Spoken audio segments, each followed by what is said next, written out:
Daniela Fignon present. So good morning, everyone. The first item on the agenda is the approval of the March 28th, 2023 meeting minutes. Do I have a motion? I move. I'll second. Second by Joan. Any discussion on the minutes? Any changes?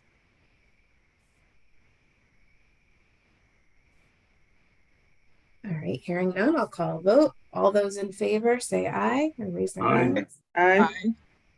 Any opposed? Any abstentions?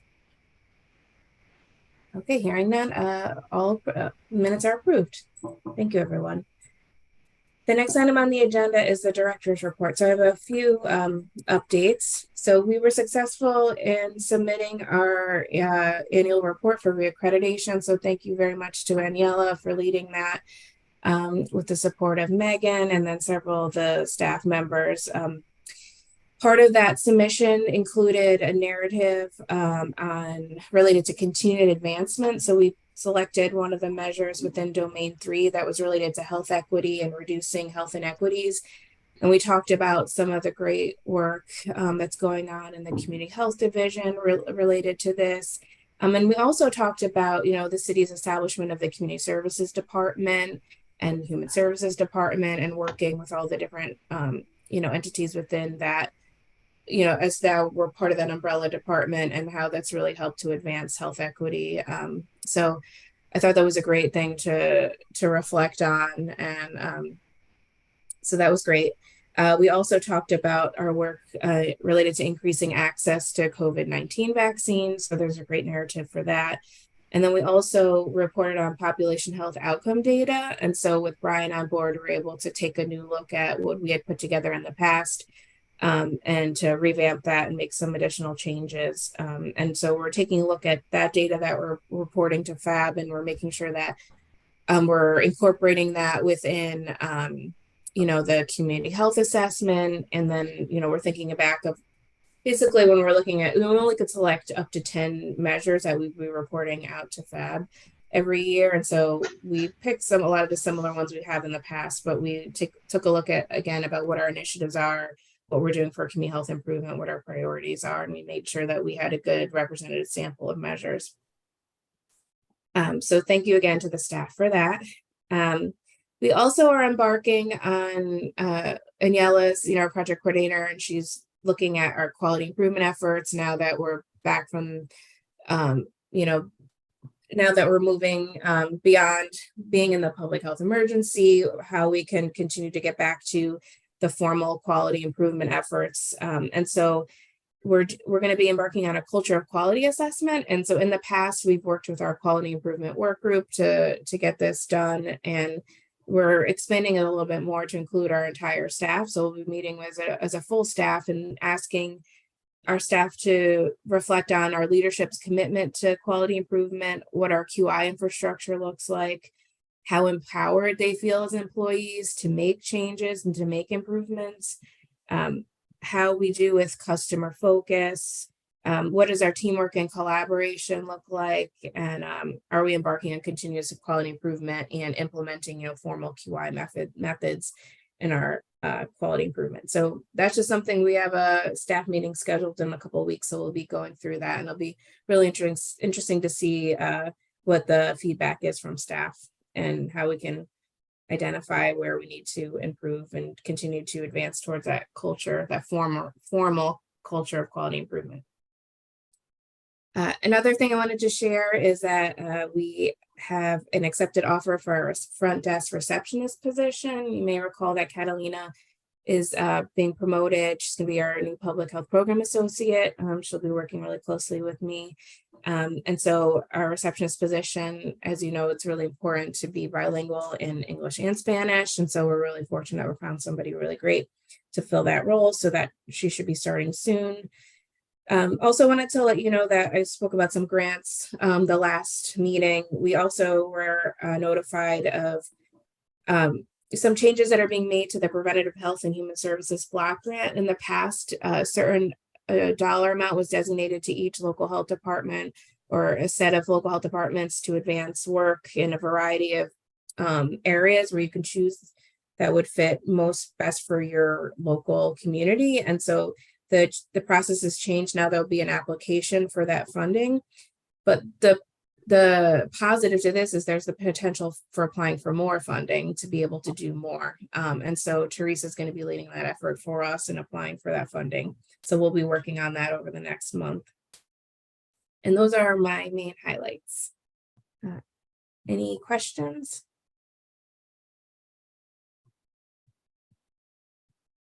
All right. Thanks, everyone.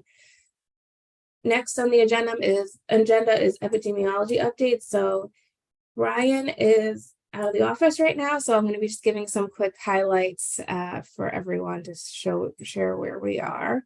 So I'm going to share my screen. Can everyone see the screen? Yes, we can. Okay, thank you. So this is showing for COVID-19 where we are with hospitalizations and the trends over time. And so this is, again, pulling from our data hub. As you can see, we've been seeing a continuous downtrend since January, since the peak. And so that downtrend is continuing. So right now, in the state of Connecticut, the total entire COVID hospitalizations are 88. And as you can see, breaking down by county, Fairfield County has 27. So we're continuing to see that downward trend with cases and a little bit of a plateau recently. I also wanted to point out the wastewater monitoring. So as you recall, case rates and test positivity were measures that we frequently used throughout the pandemic, but as we know, with so many at-home test kits and changes in the reporting, really the hospitalizations and the wastewater monitoring are some of our key measures that we're looking at now and moving forward. So the wastewater monitoring also is showing that similar trend that we're seeing in the hospitalizations, that continual downward trend. And this is what we're seeing for Fairfield County. So all good news for us.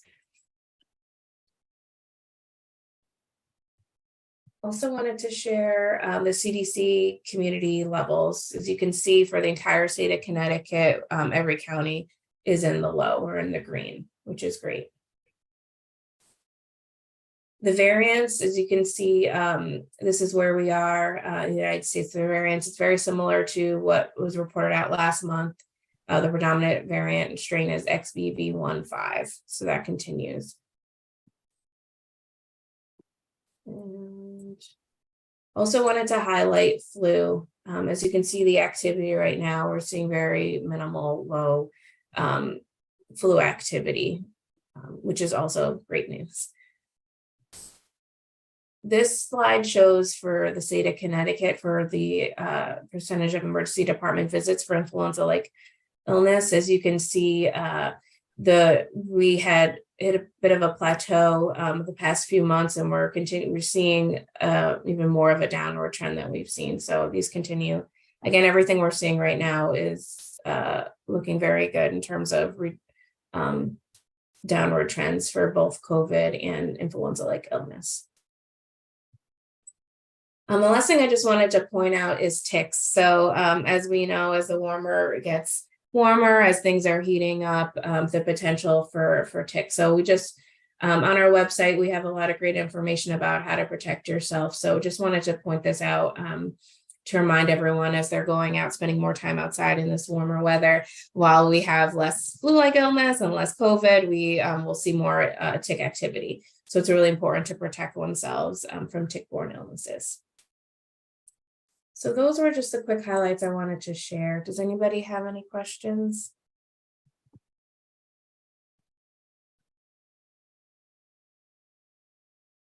All right. Next on the agenda is COVID-19 updates. And so we really wanted to talk about, as the end of the public health emergency gets closer, really what does that mean? What are these updates? And so Teresa is here to give us some updates related to that. So Teresa, pass it to you. Thank you, Deanna. Good morning, everybody. I did put one slide up so that I could try to stay on target. So I just want to make sure Can you see my slide or are you seeing the note slides? Okay, great. So just real quickly, you may have been seeing information in the news about the public health emergency ending, scheduled to end on May 11th. It's important to note that the public health emergency is one of several federal declarations that over the last 3 years or so have allowed for flexibilities and additional resources during the pandemic. And so there are other federal and state changes that are happening around May 11th or maybe toward the end of the fiscal year in the summer. And so we're keeping an eye on all of these different changes. I'm going to talk a little bit about some of them now. And many of them are tied directly to the PHE, but others are just part of, kind of an overall transition into a new phase of COVID response. So the shortest way to summarize all this information is that it's we're collecting as much information, gathering as much information, and monitoring specifically potential cost and access barriers that will likely emerge as some of the flexibilities and extra resources sunset in the next couple of weeks and months. So importantly, we're working with our local partners, specifically our healthcare partners and a lot of our community service agencies to plan for and communicate changes to the public. So one of the biggest changes, I'll say the trend overall is that the COVID response and treatment is really moving to a medical model. So not necessarily as part of the public health emergency all the time, but over the course of the next few months, you're going to see vaccines and testing and treatment really being integrated into the everyday medical system. And so folks will be directed to their healthcare providers or to other healthcare offices to get some of the services that they may have been getting, in the community at a, non-traditional site. So that's great. It should be part of people's everyday healthcare. However, we want to be really careful of those people who aren't connected to healthcare, who maybe don't have insurance or don't have a medical home, to make sure that they are connected to as many resources as possible. So with that being said, one of the big changes that's happening as a result of the end of the public health emergency is that the Medicaid redetermination is restarting. And so I'm not sure if you're aware, but for the last 3 years, as part of the public health emergency, the typical annual redetermination for Medicaid, showing asking Medicaid recipients to determine that they're still eligible, was waived. And so there are many folks who are on Medicaid who have not had to attest for redetermination in 3 years.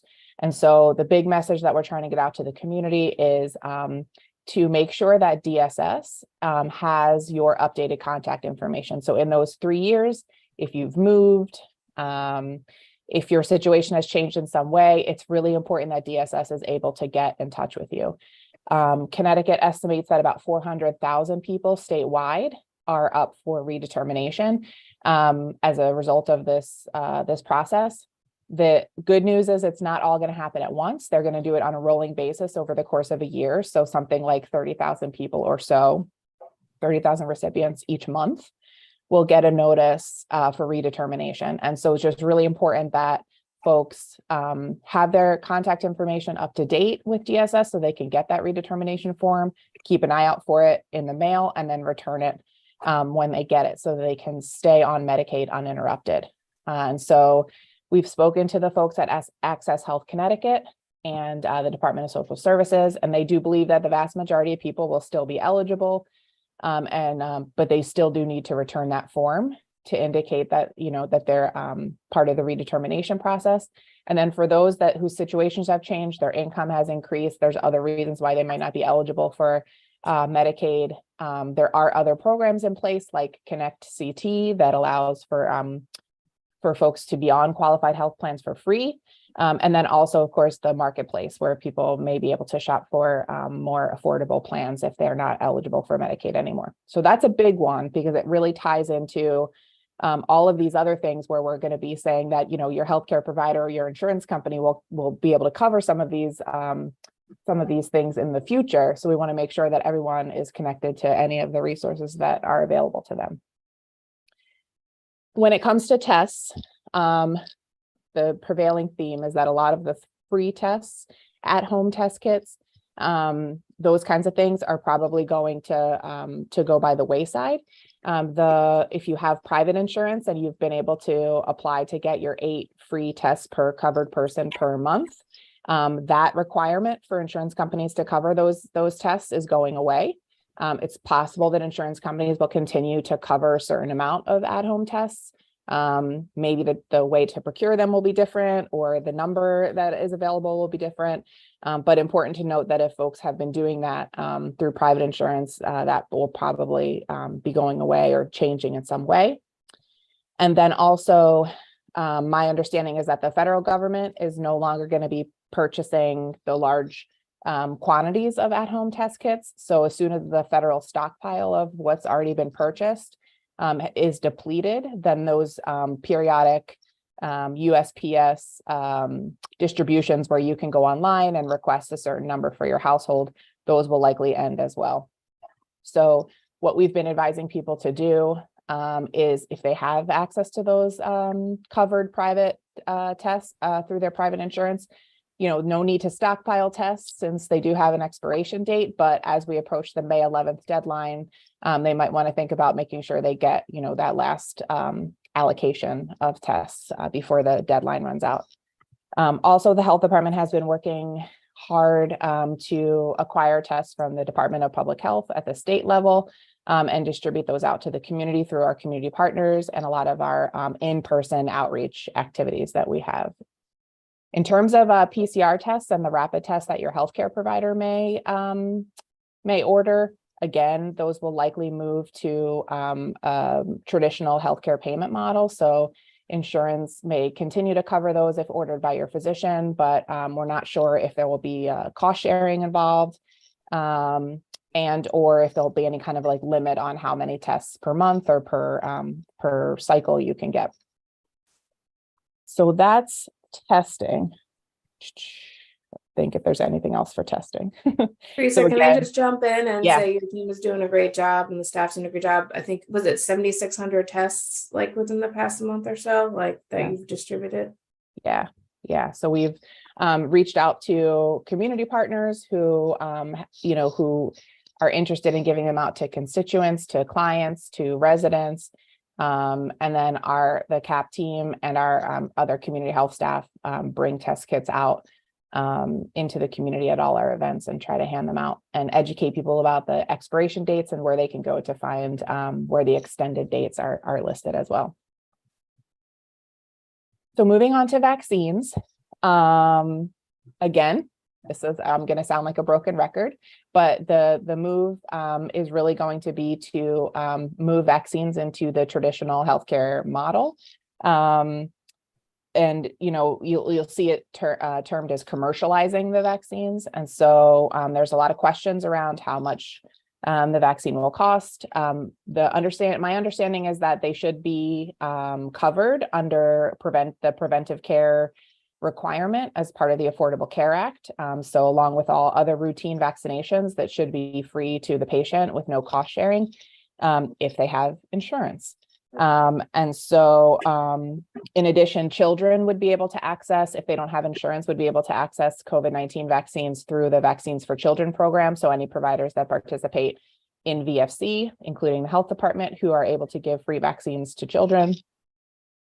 And then there have been some developments around the federal government providing some programs or processes in place that would allow for vaccines to be acquired and given to adults who don't have insurance for free. So that's something that we're keeping an eye on, trying to determine what the details are on that and how we can make sure that in our local community, everyone has access to vaccines, especially as we approach the fall season, where we're expecting to see a recommendation for a fall booster. Along those same lines, the CDC recently suggested that if folks are 65 and older, and it's been at least 4 months since their last bivalent booster, they're eligible to get another one. So we're encouraging folks, if that's something that they're interested in, to go ahead and do that before May 11th or before some of these other free resources sunset or expire. And so that's the main recommendation around that, is to make sure you're connected with your healthcare provider. And if you haven't gotten your bivalent booster yet, meaning you haven't gotten a dose since September of 2022, when the bivalents were released, then we recommend that you do that when you can. For treatments, Paxlovid and others, again, moving to a traditional healthcare model. So we're looking at, where those treatments will be available, if it's possible to provide access for uninsured individuals and those not connected to a medical home. And then one other small item, and I bet Brian would be able to give us a better update on this, and we'll know more in the coming months. But there are some changes to requirements for labs and hospitals to report data to the state and federal government, and so there'll likely be some changes to metrics that we have traditionally been using to monitor COVID activity throughout the community. It may just be a matter of changing those metrics a little bit, or changing the frequency of when we're able to see them updated. But we're keeping an eye on that and working with our state partners to make sure that we have as much access to data so that we can monitor and catch anything that may be emerging as we go. And I think those are most of the changes that I can see in terms of the end of the public health emergency and others. Thank you so much, Teresa, for that really great update. Does anybody have any questions or discussions related to this?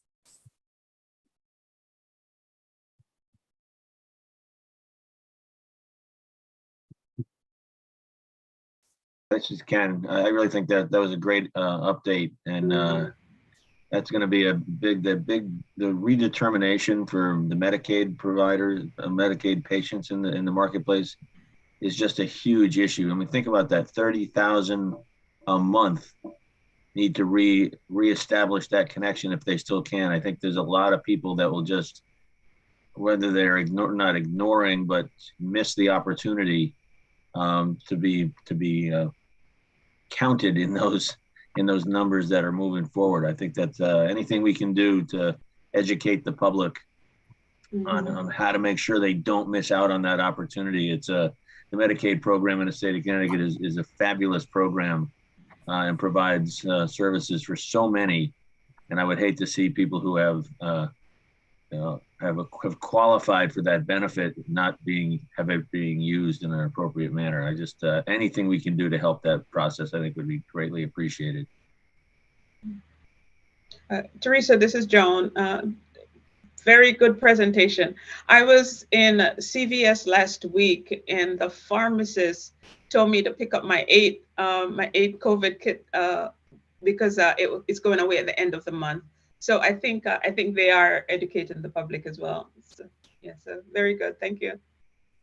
Great to hear.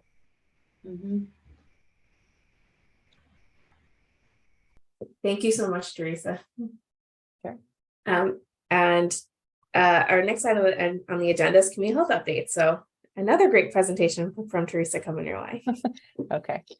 I'm going to turn off my video just because it's a little spotty. So I just want to make sure that I don't freeze up on everybody. So I'll just move on to my next slide that looks very similar.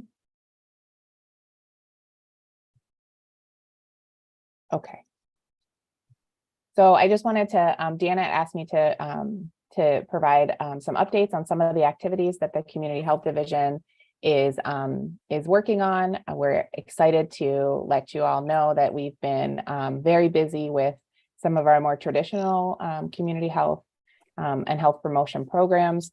But I will say that what I'm going to talk about today is just it's not inclusive of everything we're doing. And so maybe I'll come back sometime soon for a part 2.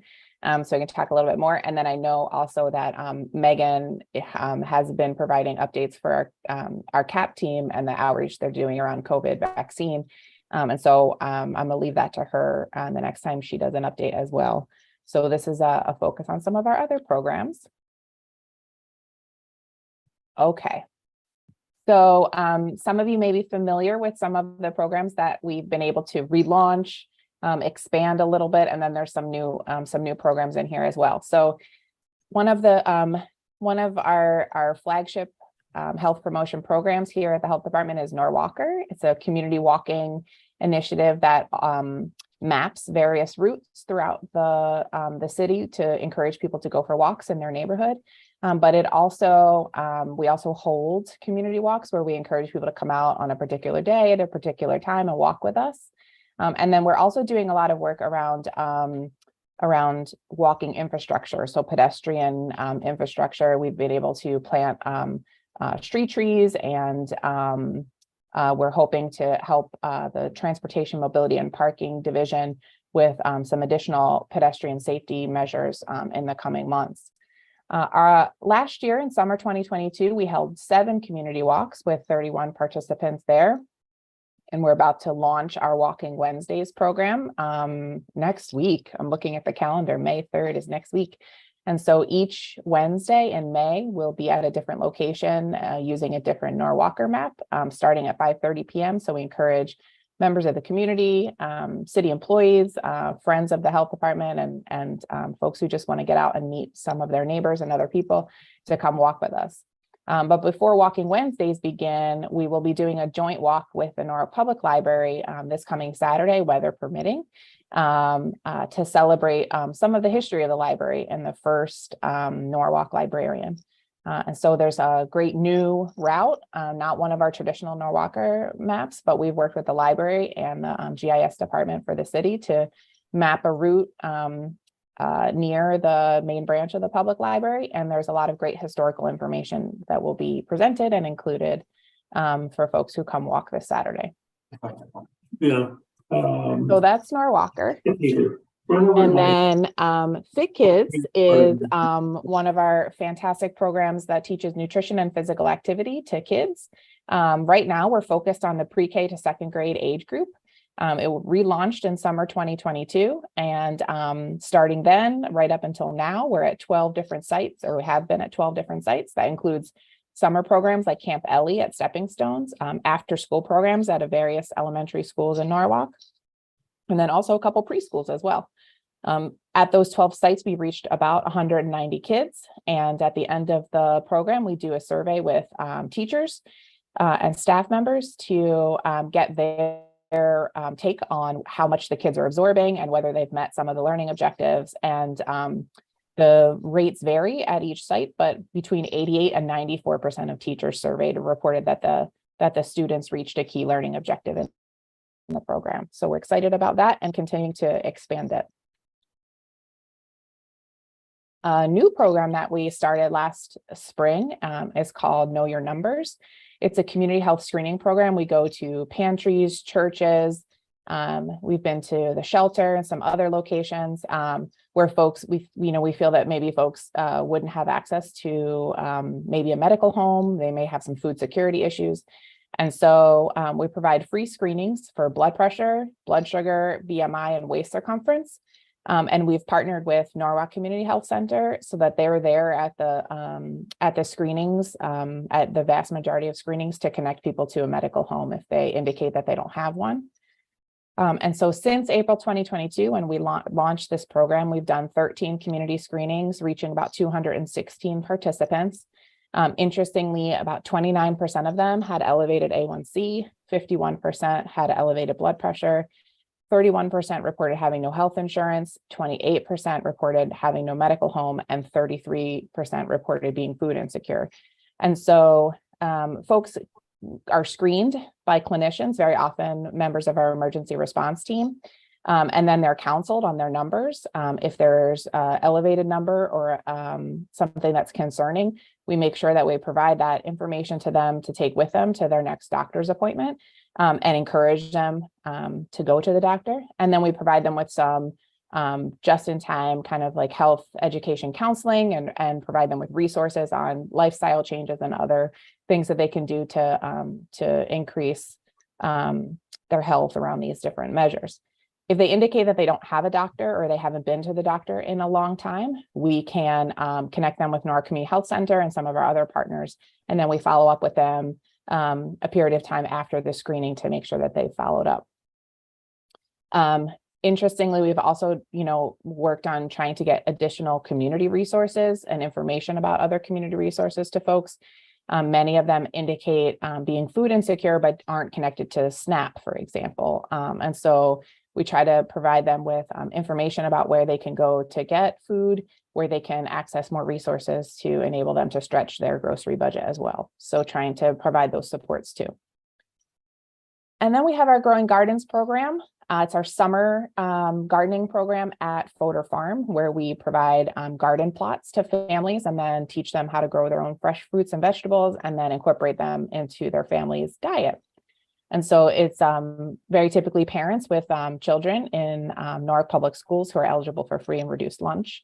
And in summer 2022, 9 families participated in the program and 89% reported an improved overall diet quality based on a food log that they do at the beginning and end of the program. We work really closely with the UConn Extension, the FNEP program at UConn, to do a lot of the nutrition and the cooking demonstrations, and they've been a valuable partner with that as well.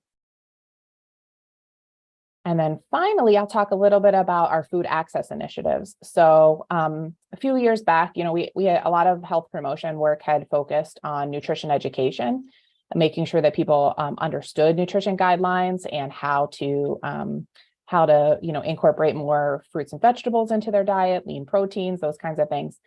And several years ago, we were able to expand that work to also include food insecurity. So recognizing that we're teaching folks about nutrition guidelines, but if they can't access healthy foods, or if they're stressed with their budget to access food, they're not going to be able to put those guidelines into practice. And so some of the work that we do around food access is a lot about providing information. We're not doing we're not doing direct service. We don't operate a pantry or anything like that. But we are bringing together a lot of the partners to make sure that as a community, we can strengthen food security for all residents. And so we have a monthly food provider food access meeting to discuss any emerging needs that the providers are noticing, any trends, and then we also bring in speakers from the state and from other agencies to talk about other resources that the food providers can access. The food provider guide, which is pictured here on the right, is a growing list of places where people can get food, can get meals. And then we've also, with Brian's help, have been able to map that information on a map so that people can locate, the places that are closest to them. That's updated quarterly, and it can be found at norwalkct.gov/meals. So we encourage all of our community partners to distribute that to folks who may be food insecure. We work a lot with End Hunger Connecticut to do trainings and provide information about SNAP, the Supplemental Nutrition Assistance Program. We provide materials and resources to really encourage people who are eligible to apply for that so they can get some additional money for their grocery budget. We've also developed a food security dashboard with the Fairfield University Center for Social Impact that maps a lot of the food security and related data measures throughout the community so that we can make sure that resources are being placed geographically throughout the city and in good places. And that has helped to inform a lot of our work as well.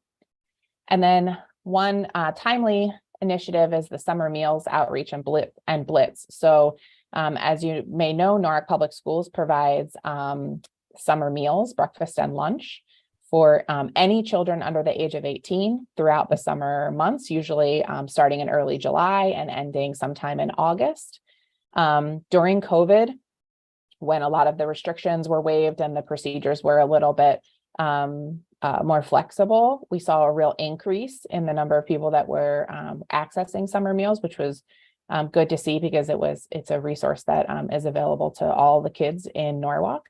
And in the last year or so, the protocols have changed and kind of gone back to how they were before COVID. And so we're really working this year with community providers and Norwalk Public Schools to get the word out about where people can get summer meals and what the eligibility criteria are, and just encouraging people to take advantage of this great resource. And so that's some of the things that we have going on in community health.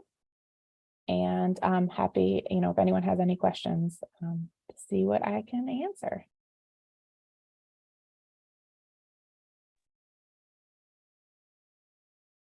Thank you, Teresa. Any questions?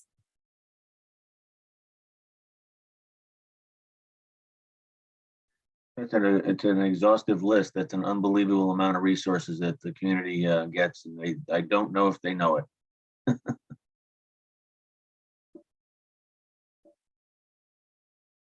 Thanks, Ken.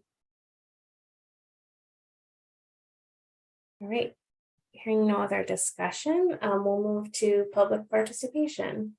If there's anyone from the public who would like to speak, please raise your hand virtually. And I see we have Diane Lauricella. So Diane, you've been promoted. Can you please unmute and speak? Good morning. I didn't know if you, Deanna, can you see me?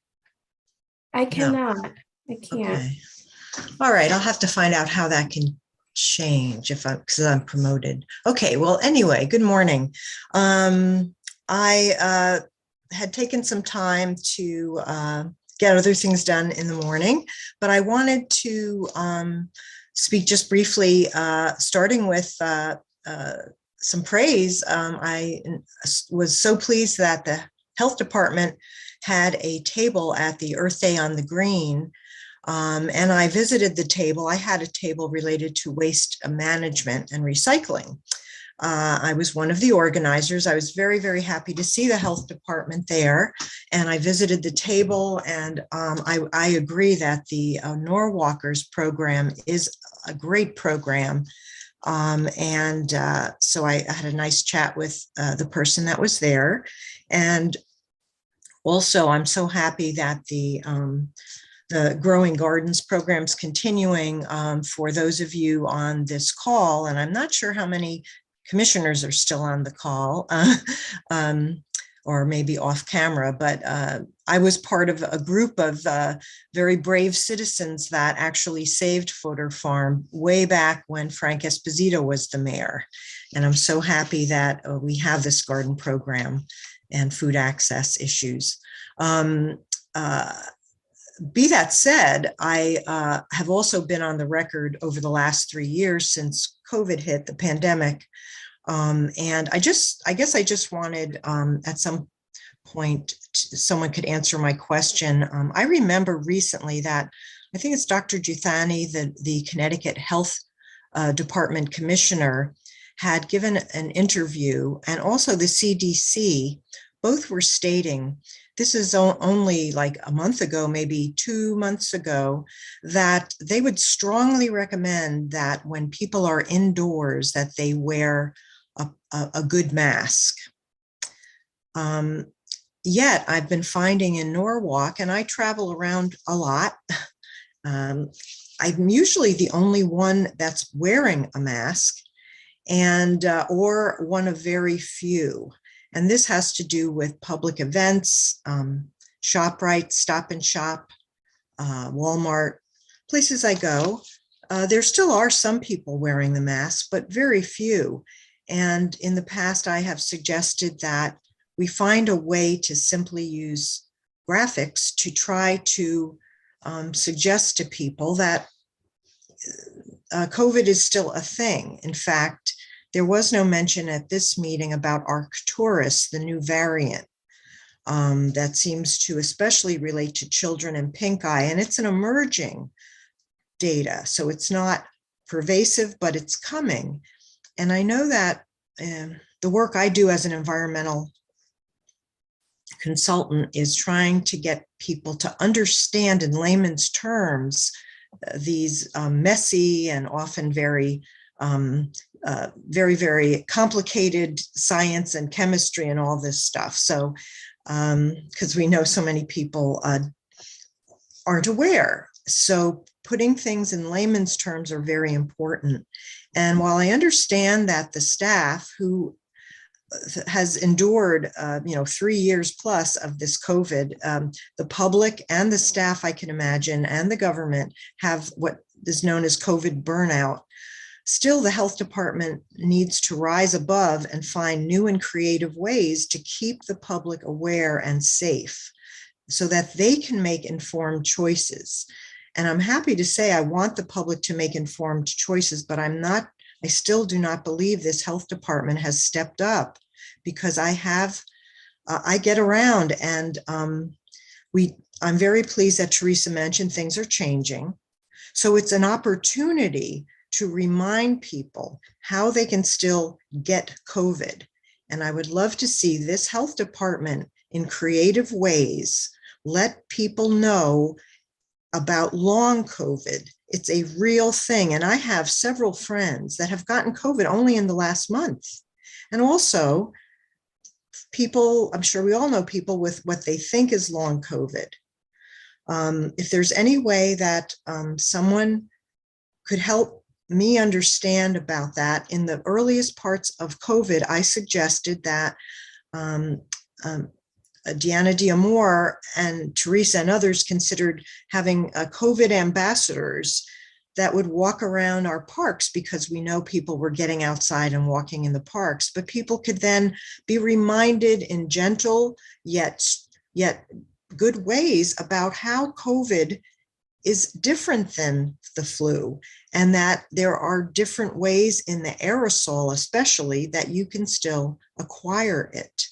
So I still don't see any graphics in food stores or Walmart, just outside. I'm sure that the owners would let you do it. Of course, we don't want to scare people, but we still, since last I learned, and I don't think they retracted it, it is strongly recommended that masking be considered indoors. But if the public doesn't, they're not reminded and it's not explained to them, they will forget about it or think there's no problem, and then the COVID variants will continue. So this is and as Ken Lalim often asks about public education, I do think that the city needs to help this health department do a bigger and better job with creative outreach. They have difficulties with outreach on other issues in the city, but if you have to hire a risk communication person to help Teresa and Deanna, because it's not getting out, even though you do have these special events, and they were listed by Ms. Argondesi. We're a city of approaching 95 to 100,000 people, and we're just not getting out enough. And I've always thanked the staff for what they could do, but we need to do better. But if the city, the mayor and the council don't help you in ways that count, and I don't think it's happening now, we are going to, approaching the fall, have huge problems again.